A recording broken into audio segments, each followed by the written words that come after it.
It has come to my attention that Jackson State football has been accused of stealing a playbook in order to win one of our recent games.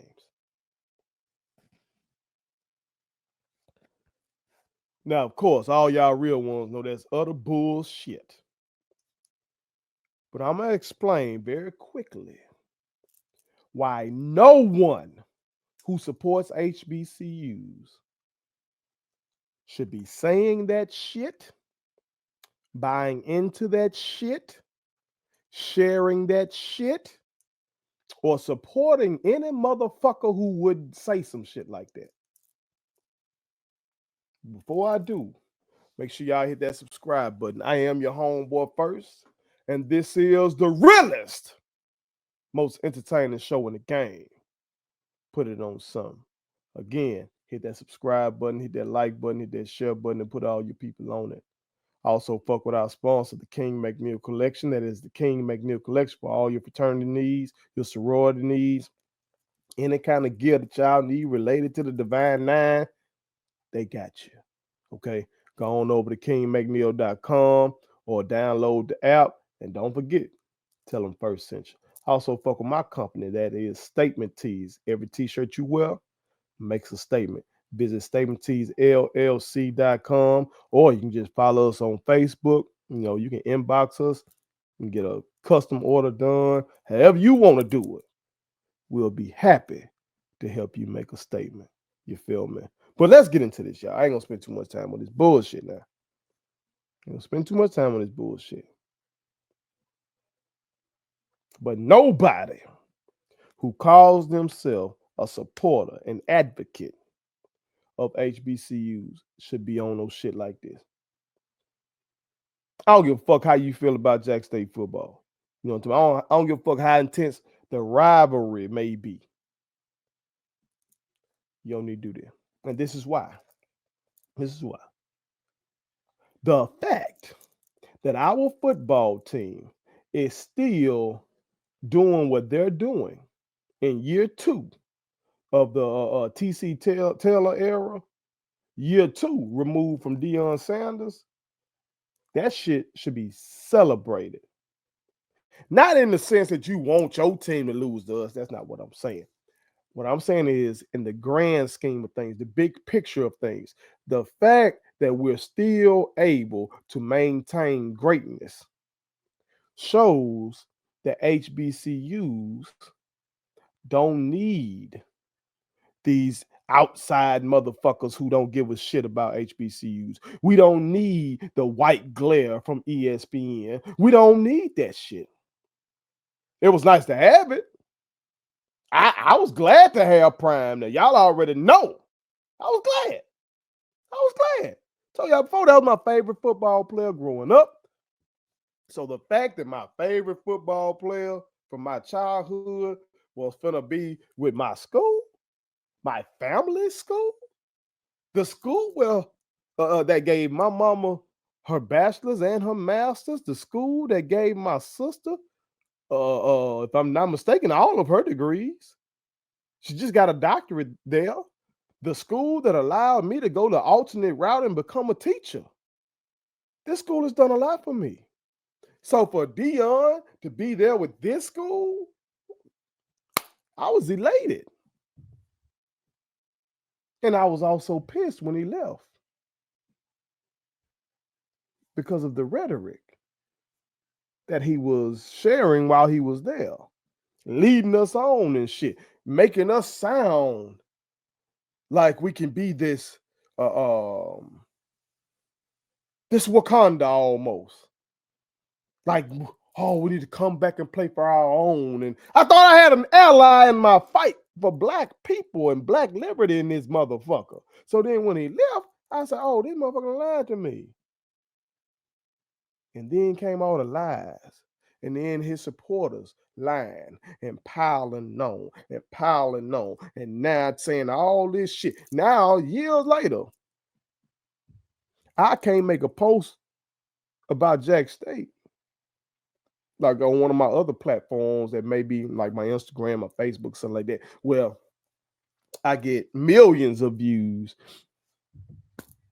If enough people come across the post, if it got something to do with Jack State, you know what they do? They bring up, oh, y'all fucked over Deion. Y'all stole from Deion Sanders. Y'all did him wrong. Come on, man. I never go to a HBCU. Look at what y'all did to him. I never do it. So the fact that we still good is a testament to self-reliance. It is. When it comes to this thing of ours. And I ain't dissing no other HBCU fan base or nothing like that. If you follow me well enough, y'all know goddamn well my goal is bigger than even just HBCUs. That's a piece of the puzzle for me. Okay. I want black liberation in this bitch, whatever that looks like. I want black people to be free to do what the fuck they want to do. I want economic justice in this bitch. That's the kind of shit I want. Okay. So what the fuck I look like dissing FAMU or dissing Prairie View or dissing Alcorn like that? I just do friendly banter, all that kind of shit. That's fun. But I'm not finna be up here propagating bullshit, trying to besmirch y'all, and y'all shouldn't do the same about us. Because at the end of the day, if we're gonna be successful as a people, fuck, HBCU is a part of that goddamn strategic plan. Because clearly, after last week's election, we should see most of these other constituencies don't give a fuck about us. We see that. We see that. You know what I'm saying? So don't run with the bullshit. Don't run with the bullshit. And when Ed Reed tried to get down on Bethune-Cookman like that, I didn't run with that bullshit. I defended Bethune-Cookman. Now, if we do something wrong, I give us a straightening. That's real shit. And as I've said before, we got enough real problems. Enough real shit happens here and elsewhere. Enough real shit happens in the black community as a whole. That motherfuckers ain't got to make up shit. You know what I'm saying? We got the Mayor Jackson just got indicted. I'm about to talk about it shortly. We got enough real shit to go on that folks ain't got to make up bullshit. Because all it does is play into that narrative that something that's black run is not properly run. So, now that Deion is gone, well, while Deion was there, they were able to win just because of Deion. But now with Deion gone, the only reason they can win is because they still in motherfuckers' playbooks. Man, miss me with that bullshit. That's sensationalistic, and that's motherfuckers just trying to goddamn get views and shit. That's just some hating ass shit. Fuck that. And you're never gonna get rid of that. You know what I'm talking about? Sensationalism ain't nothing new. That shit been around since it's been print journalism. That shit went to radio. That shit went to TV. And now, of course, in this internet age, it's here. So they ain't going nowhere. Motherfuckers make money off that all the time. But for the real ones out there, y'all got to see that shit and recognize it for what it is and not buy into it.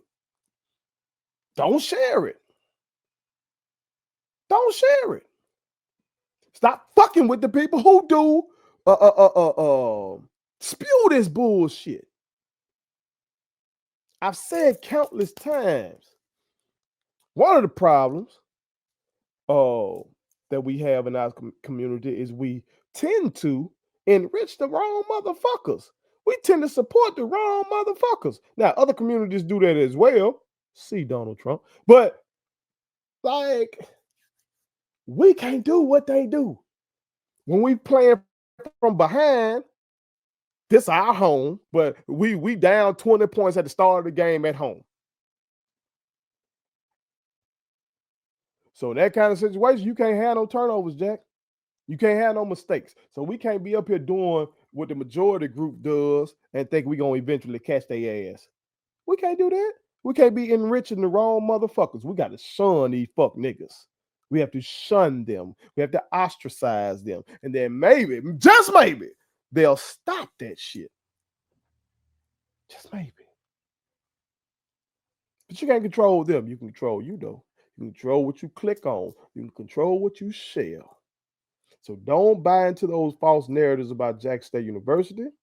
And I'm going to tell all the real ones that are down with Jackson State University, don't fall into false narratives about the other HBCUs. Okay, let's go out there on Saturdays. Let's try to whoop each other's ass. Let's talk shit before that. Let's talk shit after that. Friendly banter, ain't nothing wrong with that. But when it comes to bullshit like that, come on, man. Fuck the false narratives.